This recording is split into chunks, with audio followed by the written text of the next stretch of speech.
Mes chers élèves, on va passer cas d'un gaz. Rappel. Alors, tout d'abord, les gaz ou bien les paramètres d'état d'un gaz. C'est les paramètres qui décrivent l'état d'un gaz pour une quantité bien définie d'un gaz. Les paramètres d'état d'un gaz sont le volume, la température et la pression. Donc, un gaz est bien défini, ou bien l'état d'un gaz est bien défini par ses paramètres d'état, sa pression, sa température et son volume. C'est très bien. Si on a par exemple un gaz qui occupe un volume V, si on comprime ce gaz, c'est-à-dire diminue son volume, alors sa pression augmente, ou bien la température de sa température augmente. Donc, ces paramètres d'état sont liés entre eux. Alors, mais, quelle est la relation entre la quantité de matière et le volume d'un gaz? Pour exprimer cette relation, on doit tout d'abord parler du volume molaire d'un gaz. C'est quoi le volume molaire d'un gaz? Le volume molaire d'un gaz.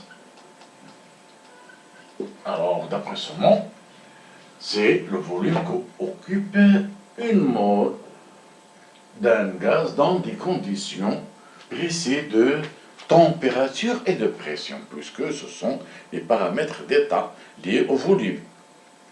Alors, on distingue deux conditions parmi plusieurs conditions. On note le volume molaire d'un gaz par Vm. Son unité est litres par mole, c'est-à-dire combien de litres qu'occupe une mole de ce gaz, d'après les conditions. Par exemple, dans les conditions normales de température et de pression, que ça veut dire? Ça veut dire à la température T est égale à 0 degré Celsius et à une pression P est égale à 1 atmosphère. Le volume molaire du gaz est donc 24 litres par mole, c'est-à-dire dans ces conditions de température et de pression, une mole d'un gaz occupe un volume est égal à 24 litres. Et dans les conditions standards de température et de pression, c'est-à-dire à la température T est égale à 0 degré Celsius et à la pression qui toujours est égale à 1 atmosphère. Donc, dans ces conditions, le volume molaire est donc 22,4 litres par mole, c'est-à-dire une mole d'un gaz dans ces conditions va occuper un volume est égal à 22,4 litres. Maintenant, quelle est la relation entre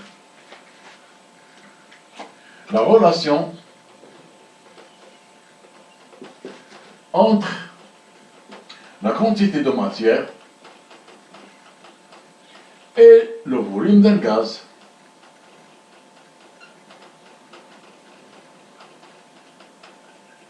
Alors, d'après la règle de 3, très bien, c'est-à-dire une mole d'un gaz va occuper un volume qui est égal au volume molaire défini dans des conditions de pression et de température. Alors, pour n mol d'un gaz, va occuper un volume V dans les mêmes conditions, dit V de gaz. Donc, d'après la règle 3, on a N de gaz est égal à donc le volume fois 1 sur Vm, c'est-à-dire le volume du gaz sur le volume molaire. Mais au niveau d'unité, alors le volume molaire est en litres par mole, donc le volume du gaz doit être en litres.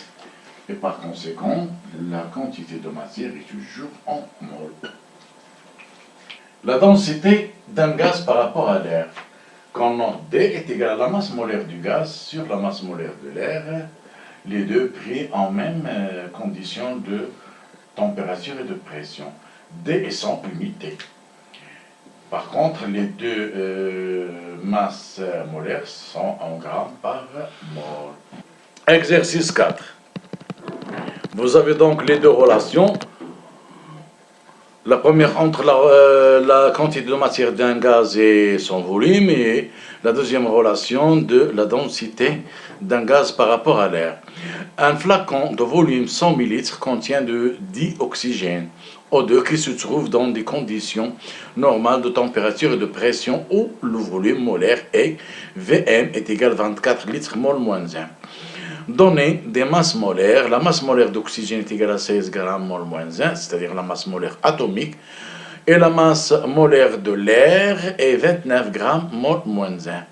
Calculer, premièrement, la quantité de matière du gaz dans le flacon, deuxièmement, la masse du gaz, troisièmement, le nombre de molécules du gaz présent dans le flacon, quatrièmement, la densité du gaz par rapport à l'air. Calcul. Premièrement, de N de O2, la quantité de matière du O2, exprimée dans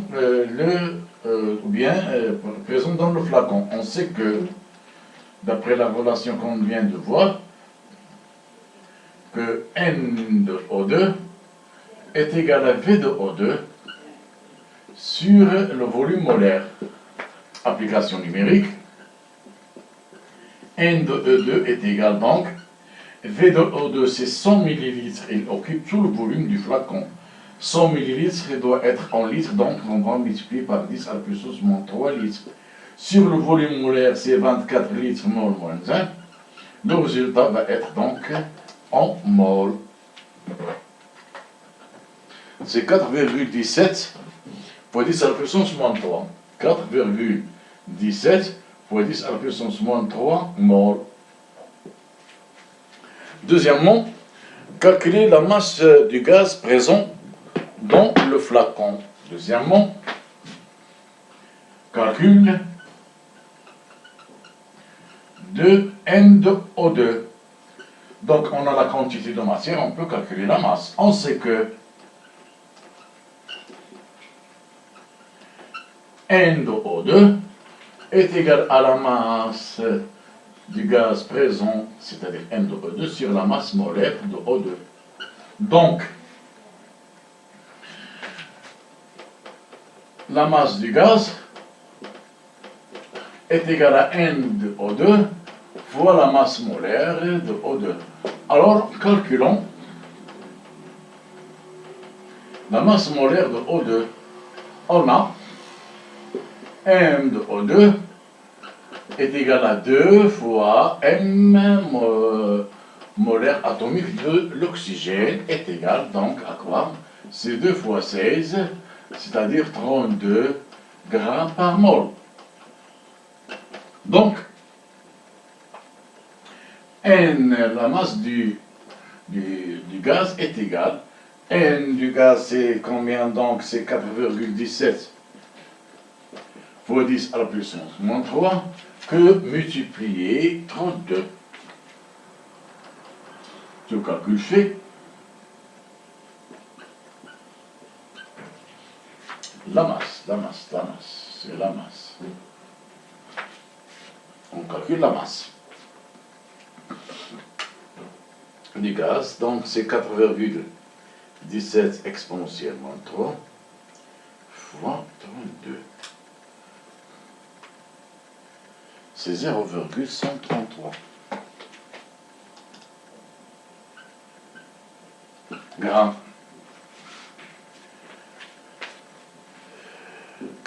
Troisièmement, calculer le nombre de molécules de gaz présentes dans le flacon. Donc, troisièmement, calcul de nombre de molécules de O2. On sait que donc la relation entre la quantité de matière et le nombre d'entités, c'est-à-dire N de O2 est égal à N de O2 sur Na. Na est la constante d'Avogadro, elle est toujours donnée. C'est 6,02 fois 10 à la puissance moins 3. Donc, N de O2 est égal à la quantité de matière fois la constante d'Avogadro. La quantité de matière, c'est déjà 4,17 fois 10 à la puissance moins 3 fois 6,02 fois 10 à la puissance 23. C'est donc, par application, c'est 2,51 fois 10 à la puissance 21 molécules fois 10 à la puissance 21 molécules. 4. Calcul de la densité. On sait que D est égal à la masse molaire du gaz, c'est-à-dire du O2, sur la masse molaire de l'air. Application numérique. D est égal à M de O2, c'est 32 grammes, mol moins 1, sur la masse molaire de l'air est égal à 29 grammes, mol moins 1. Alors, c'est à peu près est égal à 1,1, je pense, 32 sur 29. C'est 1,1. 1,1 et 100 unités.